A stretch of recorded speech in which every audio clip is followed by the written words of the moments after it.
Kembali lagi di podcast Senyum It's Me bersama saya Alfian, host dadakan. Wah, jadi ya teman-teman, hari ini kita kedatangan bintang tamu lagi. Oke. The legend of senyum kita. Wah, ini dia Mbak Indri. Halo Mbak Indri. Halo Vian. Vian hiperbola banget ya.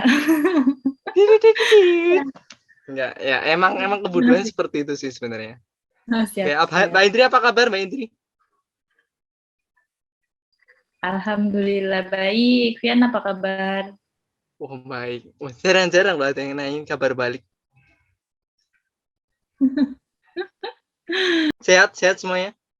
Baik, sehat. Alhamdulillah. Oke, Ya. sekarang kita akan menanyakan pertanyaan out of the box. Oke. Kesibukannya apa Waduh. Mbak Indri? Sekarang aku kuliah, lagi ngambil S2 di Bandung. Gimana? S2 di mana? S2 di Bandung. Oh, di Bandung. Oke. Yap. Jadi buat teman-teman Mbak Indri itu seorang relawan juga di Senyum. Dulu tahun berapa Mbak Indri di yayasan awal masuk tuh? Tahun 2016, 2017 juga masih suka nimbrung, 2018, 19 kadang-kadang nimbrung aja. Tapi aktifnya 16, 17 nih. Oke. Terus Mbak Indri, boleh cerita nggak sih Mbak? Dulu awalnya masuk gimana gitu? Awalnya kenal dulu, apakah ada open recruitment, terus daftar atau gimana sih dulu? Ya, benar. Jadi dulu tuh masih ikut oprek yang rumah senyumnya tuh masih di Pogung kalau nggak salah. Belum pindah ke situ. Oh, Jadi oke. ya pas mau pindah juga ikut bantuin. Nah gitu. Oprek langsung sama Mas Arif dan Mbak Arum. Terus masuk divisi sehati ya, makanya jadi kenal adik-adik sehati. Gitu. Awal mula infonya sih karena udah banyak banget tersebar di sosial media si senyum kita ini. Dan kayaknya sih dari foto-foto postingannya seru banget ya. Ternyata memang seru. Oke. Terus dulu kepikiran buat masuk tuh ada apa sih Mbak? Sampai kepikiran buat masuk itu? Karena ingin mengisi waktu pertamanya. Pertamanya sih ingin mengisi waktu. Biar nggak main-main doang, tapi mainnya yang bermanfaat gitu ya. Ternyata ketagihan. Awalnya coba-coba, lalu ketagihan. Gitu. Kodian sekali ya. Ternyata seru teman-temannya. Ya. Terus apalagi Vian? Oke. Dulu berarti masih di Pogung itu baru transisi atau masih di Pogung sementara Mbak Indri dulu? Dulu tuh memang kalau nggak salah rumahnya di sana ya. Terus akhirnya dapat kontrakan di Belimbing Sari. Pokoknya perpindahannya tuh aku ikut kok. Aku ikut bantuin bersih-bersih sih. Oh, berarti ikut transisinya ya? Ya, betul. Oke. Terus Mbak Indri, ada nggak sih pengalaman dulu kayak misalnya ikut kegiatan apa dulu? Misalnya ke sekolahan, ya pasti sekolahan saya juga dulu. Karena saya kenal Mbak Indri di sana. Boleh cerita nggak sih Mbak? Pengalaman yang paling seru ya di Senyum ya. Ya, pokoknya kan aku divisi sehati tuh. Nah, ternyata dulu ada job desk kita tuh sebenarnya juga kunjungan ke adik-adiknya. Nah, ternyata adik-adiknya itu justru sangat menginspirasi gitu karena mereka semangat belajar walaupun di balik keterbatasannya. Misal teman-teman kita yang difabel tetap semangat sekolahnya kayak gitu. Sementara kan kita mungkin yang relawan kan jadi tersentuh ya, wah mereka aja semangat, aku juga harus semangat gitu. Paling nggak semangat membantu adik-adiknya biar bisa terus mengejar cita-citanya. Terus ketemu Vian juga, dia kan semangat banget tuh Vian tuh. Oh, sangat semangat sekali ya. Semangat, terus ke daftarin sekolah. Nah, di situ tuh kayak ada perasaan yang, wah ternyata hidupku bermanfaat juga ya. Jadinya ya senang aja. Gitu. Intinya sih lebih banyak terinspirasi dari mereka sih. Semangatnya sih, semangat buat mengejar mimpi-mimpinya. Gitu. Terus ada nggak sih pengalaman sama adik-adik misalnya, kan dulu kan pernah ya jalan-jalan sama adik-adik, itu Mbak Indri pernah nggak gitu sama siapa dulu? Jalan-jalan pernah, jalan-jalan ke Candi Prambanan sama beberapa adik-adiknya tuh pernah juga. Ya, waktu itu sama siapa ya? Salah satunya Johan apa ya? Johan yang difabel tunanetra juga, dia kan semangat banget tuh anaknya. Terus suka sharing soal hobi dia yang bernyanyi, sampai akhirnya dia bisa ketemu sama siapa namanya, Afgan ya waktu itu. Oh, serius? Iya, aku nggak ikut sama Afgan sih, cuman aku ikut Oh, jadi iya. Afgan aja ke Prambanan. Iya, dia saat Prambanan jazz sama Afgan. Kayak gitu. Jadi yang paling seru sih, nah selain itu ikut ini juga, yang di Kaliurang itu pernah Youth Camp ya, SYC sama Siaka.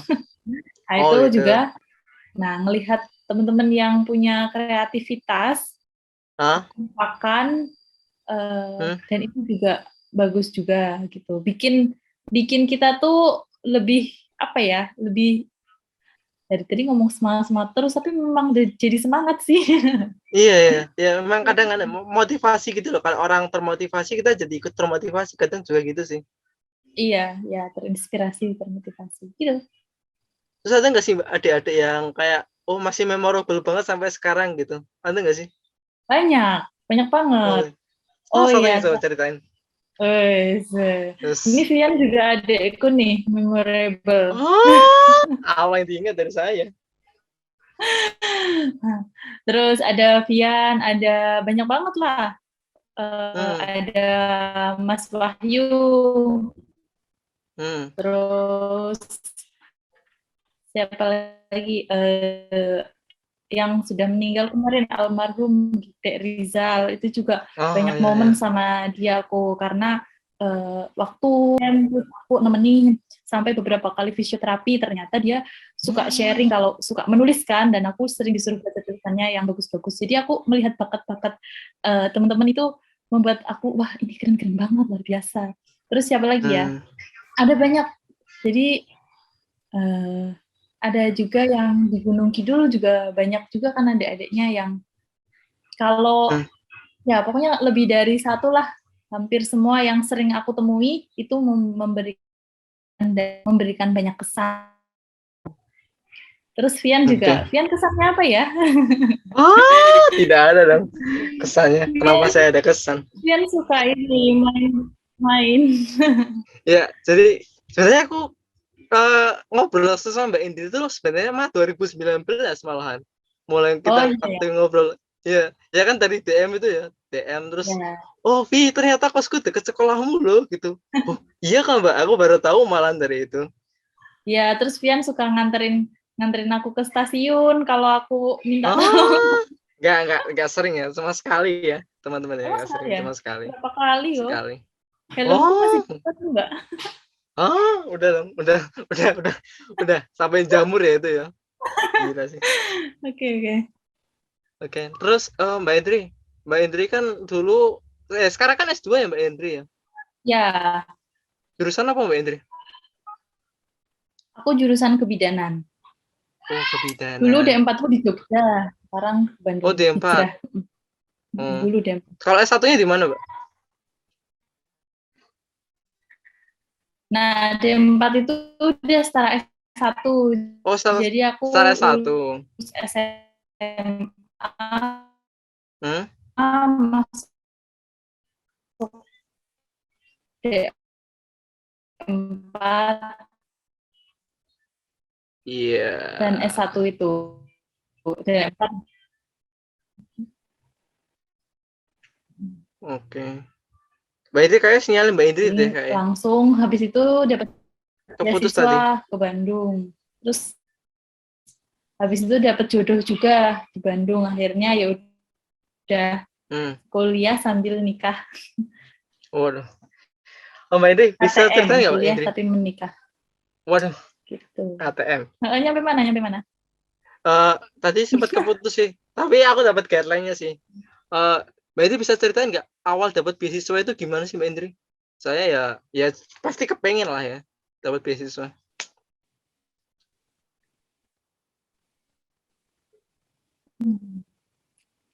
Iya, jadi buat teman-teman, bentar loh.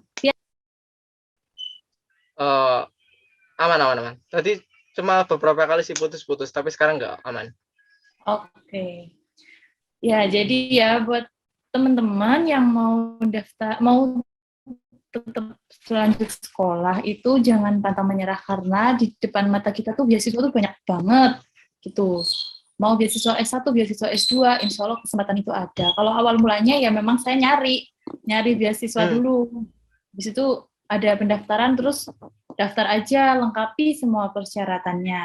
Nah, biasanya juga salah satu yang menjadi highlight dari beasiswa itu adalah kegiatan atau aktivitas kita. Nah, kalau kegiatan kita sama ini melakukan hal-hal yang bermanfaat, yang kreatif, ya itu jadi modal utama penyeleksi selain melihat potensi dari nilai-nilai akademik, terus sebagai syarat sertifikat yang perlu dikumpulin waktu administrasi. Kayak gitu, sisanya ya aktivitas kita pas wawancara, wah ternyata anak ini banyak kegiatan yang positif ya pihak beasiswa mungkin akan mau memberikan kayak gitu. Jadi kan kalau dari pihak beasiswa pasti akan memilih siapa sih yang pantas untuk dapetin duit dari mereka buat lanjut sekolah. Nah, jadi selama mencari beasiswa, saranku kita terus bersemangat melakukan hal-hal yang bermanfaat dan terus ini loh ingin merasa mengembangkan diri dan belajar gitu. Ya, aku menarik ya tadi Mbak Indri bilangnya soal lebih baik mengembangkan sisi positifnya. Soalnya di image-ku itu beasiswa itu cuma buat orang pinter gitu loh. Jadi kalau nilaimu 10 nanti ya beasiswa. Misalnya kalau nilainya ya standar mungkin susah mungkin dapat beasiswa gitu loh. Kalau bayanganku sih image-ku gitu malah. Enggak gitu, macam-macam sih sebenarnya. Beasiswa tuh macam-macam, ada beasiswa berprestasi, beasiswa yang kurang mampu, beasiswa yang ya itu sih. Ada suara motor ya kan? Ya itu khas hari Minggu ya tuh. Suara motor, suara orang motong keramik itu khas hari Minggu sih, nggak masalah.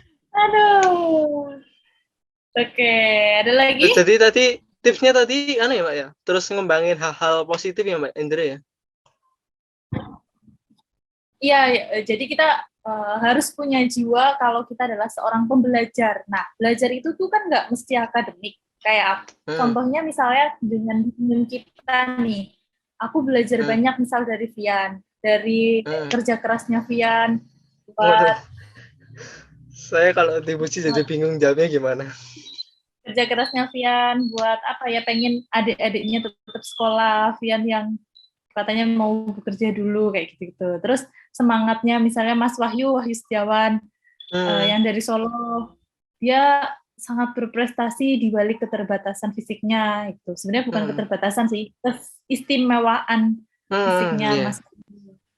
Dari almarhum Rizal yang ternyata dia pandai sekali menulis gitu.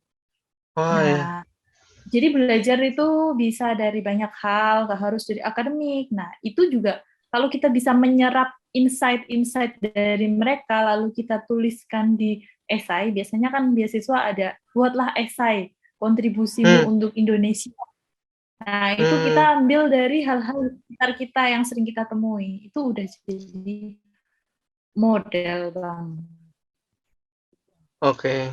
Dan salah satu poin penting juga itu katanya ada namanya the power of reborn.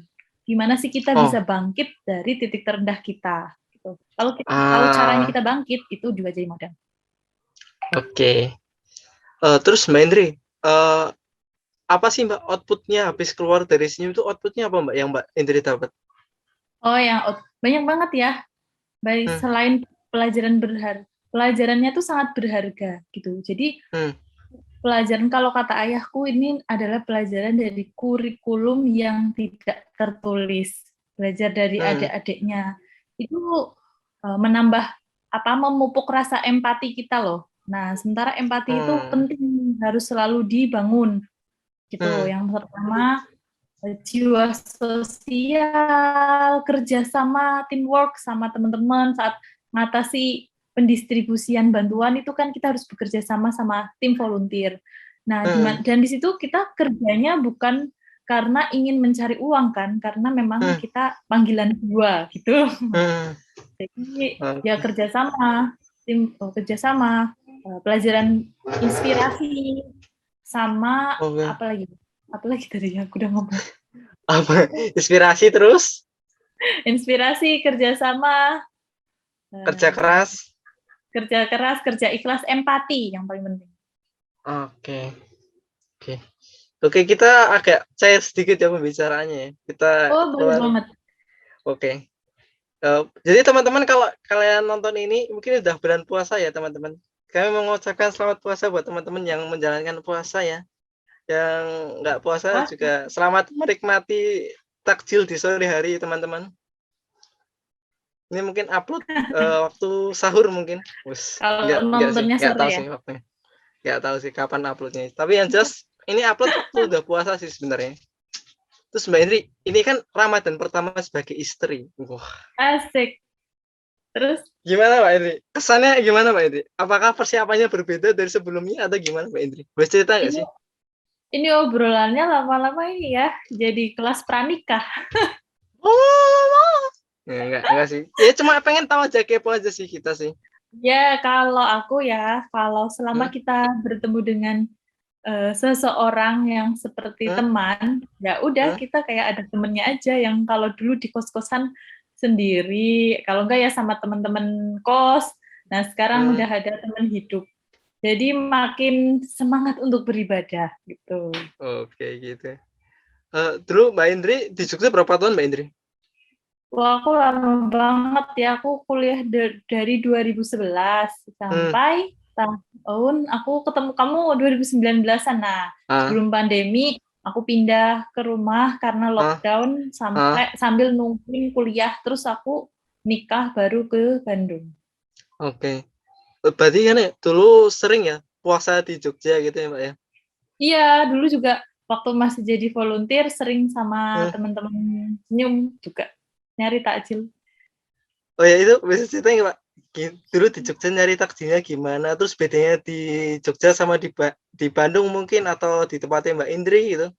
Bedanya apa sih? Ya, kalau dibandingin sama di Bandung belum tahu ya. Tapi kalau dibandingin sama di rumahku, ya kalau di Jogja itu banyak banget masjid-masjid yang dia emang ramah mahasiswa gitu. Jadi kita buka nunggu bersama gratis gitu ya? Iya, itu kayak momen penting, momen yang susah didapat di luar Jogja. Kayak di rumah aku paling aku sama keluarga, jarang aku ke masjid-masjid. Ngapain? Karena temen-temennya jarang. Tapi kalau di Jogja tuh sampai muter, mau di Maskam UGM, Nurul Asri, Nurul Islam. Terus dulu pernah juga masjid apa lagi? Aku lupa, banyak lah, yang di UAD juga pernah, yang di Syuhada dan lain sebagainya. Itu rame-rame. Sampai kita bikin grup apa ya? Kalau nggak salah dulu tuh ada namanya. Oh iya, sampai bikin grup. Iya. Gila, Takjil Hunter ya. Nama grupnya Takjil Hunter ya. Ada terus kan, Mas Jaka juga dulu. Mana? Di Jogja kan dulu kan juga banyak orang jualan ya di pinggir jalan ya Mbak Indri. Makanan favoritnya apa Mbak Indri? Biasanya ya kalau beli itu. Kalau buka maksudnya. Kalau buka dulu aku suka es pisang hijau. Es pisang hijau. Oh, sangat mewakili daerah Anda sekali ya. Es pisang hijau. Iya. Jarang di sini malahan. Jadi aku banyak nemu itu udah di pinggiran jalan gitu, udah banyak banget. Sama kolak ya. Oh ya, itu makanan khas sih. Ya, itu makanan wajib. Makanan khas ya wajib ya. Terus Mbak Indri dulu pernah nggak sih Mbak ke Kampung Ramadan dulu? Udah ada sih? Belum sih waktu Mbak Indri di sini? Kampung Ramadan. Ada. Oh iya, ada juga ya, lupa itu di Jogokarian ya. Pernah. Ya, aku juga ke situ, rame-rame juga pernah sama temen-temenku. Nah, itu kan nggak jarang ditemuin juga. Kalau nggak salah dulu pernah kita jualan juga deh, tapi udah lama banget. Oh ya? Jualan di sana? Iya, dulu. Nggak jualan sama Anak Senyum tuh di mana ya? Condong Catur kalau nggak salah ya. Pokoknya pernah sama beberapa temen volunteer. Oke. Terus Mbak Indri, dulu itu di Jogja waktu puasa itu sampai Lebaran atau sebelum Lebaran udah pulang kampung biasanya?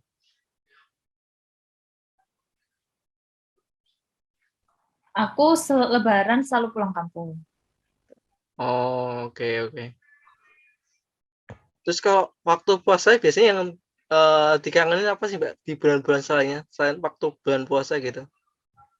Yang dikangenin ya, jelas momen beribadahnya itu Hmm, vibes-nya ini banget beda ya. ya? Beda banget.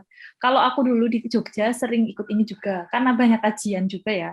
Nah, Hmm, kalau di 10 hari terakhir Ramadan itu ada namanya itikaf kan, yang ada di hmm. program-program di beberapa kampus tuh ada. Oh Misalnya iya. di UGM itu ada, nggak harus mahasiswa UGM juga boleh kok. Aku pernah lihat banyak. Hmm. Nah itu aku suka ikut sama temen-temenku yang nginep di Maskam. Nah jadi itu kayak berdoanya bisa khusyuk banget gitu. Oh iya. Kadang aku pindah ke UII juga, di situ juga. Hmm.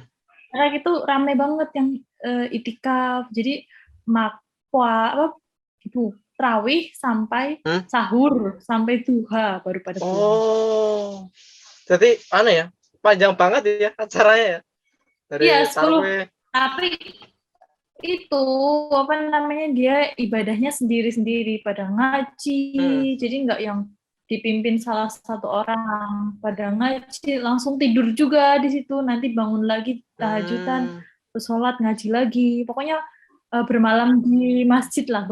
Ada yang bawa handuk baju, ada yang dari luar kota juga Oh, kayak gitu. Nah itu ada tuh sampai momen yang aku segitu ya? rasa di rumahku jarang. Iya, nggak pernah aku temuin Hmm. selain di Jogja, belum pernah sih. Ya mungkin ada sih di mana ya, cuman di Jogja itu karena mahasiswanya banyak banget ya, jadi Hmm. seru gitu ramenya. Mbak Indri ada rencana ke Jogja lagi, Mbak Indri? Ada, karena rumah mertuaku di Jogja, Oh jadi gitu. pasti ada, aman. Aman, oke. Oke, terus mungkin last question ya, Mbak ya? Oke, Oke, last question. Ada nggak sih, Mbak, pesan-pesan buat Senyum atau buat adik-adik yang lain gitu? Ada nggak, Mbak?